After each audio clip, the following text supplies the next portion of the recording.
और मैं ये भी चाहता हूं, मेरी जनरल अप्रोच ये है कि मैं चाहता हूं हमारा एक भी सिपाही किसी भी फोर्स का ना शहीद हो।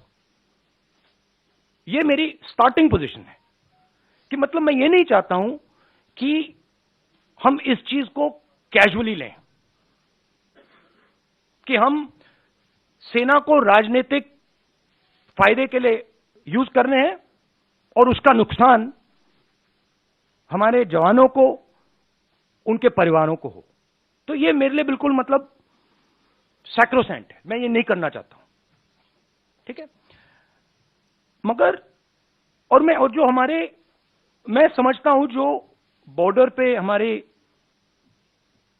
जवान आज खड़े हैं, आप मेरी टी शर्ट की बात कर रहे हो, मगर मैं जानता हूं वहां आज खड़े हैं सियाचिन में, उधर हिमालय पे, मैं जानता हूं कि उनको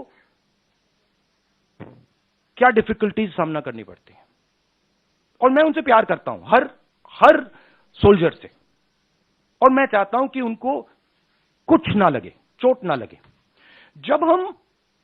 जब नेशनल लेवल की लीडरशिप स्ट्रेटेजिकली काम नहीं करती है, इंटरनेशनल रिलेशंस में, जियोपॉलिटिक्स में एकदम रिस्पॉन्स आता है। और हमारी सरकार ने जो चाइना का मामला है उसको कंप्लीटली मिसहैंडल कर दिया है, ठीक है। और मैं आपको मेरी थिंकिंग है, देखिए हमारी फॉरेन पॉलिसी का क्या लक्ष्य था और कांग्रेस पार्टी ने सक्सेसफुली क्या किया था कि चाइना को और पाकिस्तान को एक कभी नहीं होने देना है। यह सेंट्रल हमारा कॉन्सेप्ट था, ठीक है। और यह काम हमने बहुत सक्सेसफुली किया, यूपीए 2 तक। आज पाकिस्तान और चाइना एक हो गए हैं, और यह कोई मामूली बात नहीं है, यह बहुत गहरी बात है, यह डेंजरस बात है, ठीक है। और ये क्यों हुए हैं? क्योंकि हमारी सरकार ने मिसहैंडल किया है, हमारी सरकार ने फॉरेन पॉलिसी को मिसहैंडल कर दिया है, और जो ब्रॉड स्ट्रक्चर है फॉरेन पॉलिसी का उसको वो समझे नहीं, ठीक है। अब मैं कह रहा हूं कि ये दो एक हो गए हैं, अब रिस्क है, और कहीं ना कहीं ये कुछ ना कुछ करेंगे। और पहला कदम इन्होंने डोकलाम में लिया और दूसरा कदम इन्होंने लद्दाख में लिया। मेरे लिए, मेरी व्यू पॉइंट से ये प्रिपरेशन है, अगर नहीं है तो बहुत अच्छा, मगर मुझे लग रहा है कि ये प्रिपरेशन कर रहे हैं। और मैं सरकार को कह रहा हूं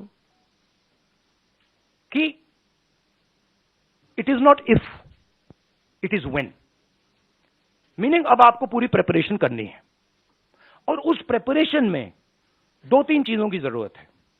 सबसे पहले आपको सेना, वायुसेना, नेवी, जो भी हमारे स्ट्रक्चर्स हैं उनकी बात सुननी है, वो क्या कह रहे हैं उनकी बात सुननी है, उसकी रिस्पेक्ट करनी है। इसका मतलब जो आप पॉलिटिकल यूज कर रहे हो उसको आपको बंद करना पड़ेगा एकदम, ठीक है। दूसरी बात, जो हमें प्रिकॉशंस लेने हैं, और वो मिलिट्री प्रिकॉशंस हैं मगर नॉन मिलिट्री प्रिकॉशंस हैं, वो आप शुरू कर दीजिए। तीसरी बात, जो बॉर्डर पे हो रहा है उसको आप छुपाइए मत, क्योंकि चाइना को मैसेज जा रहा है। देखिए, चाइना 2000 स्क्वायर किलोमीटर हमारी जमीन ले गया है। चाइना को मैसेज, प्रधानमंत्री जी ने कहा कि कोई अंदर नहीं आया, मैं आपके घर के अंदर आ गया, ठीक है। और फिर मैंने आपसे कहा भैया मैं नहीं, आपने मुझसे कहा कि नहीं, तो आप तो आए नहीं, तो मैं कौन सा मैसेज ले जाऊंगा? तो ये मैसेज उनको जा रहा है। तो हमें क्लियरली ये कहना भैया आप अंदर आए हो, पब्लिकली कहना आप अंदर आओ, निकलो यहां से। तो ये सरकार इस पे कंफ्यूजन में है, और मैं चाहता हूं कि ये कंफ्यूजन हटे। अब मेरे बारे में क्या करते हैं, जब मैं सरकार की बात करता हूं एकदम कहते हैं मैं आर्मी की बात कर रहा हूं। नहीं, मैं आर्मी की बात नहीं कर रहा हूं, मैं सरकार की बात कर रहा हूं। सरकार में और आर्मी में फर्क है।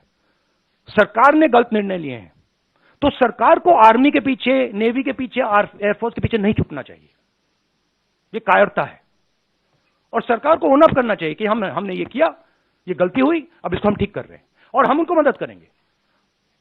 पूरा ऑपोजिशन, सिर्फ मैं नहीं, पूरा ऑपोजिशन सरकार को मदद करेगा। मगर बताइए तो क्या हुआ? सेना को सभी विवादों से परे रखना चाहिए। हमारी सेना हमारा गर्व है और हमारे वीर सैनिक जान हथेली पर रखकर देश की सीमाओं की सुरक्षा के काम में दिन और रात डटे हैं। और आज हम कह सकते हैं कि भारत अजेय है, हमारी सीमाएं सुरक्षित है और पूरी दुनिया में शान के साथ हम खड़े हैं। अपनी सेना को भी प्रणाम, और सेनाओं के नाम पे कोई, सेना के नाम पे कोई राजनीति नहीं हो।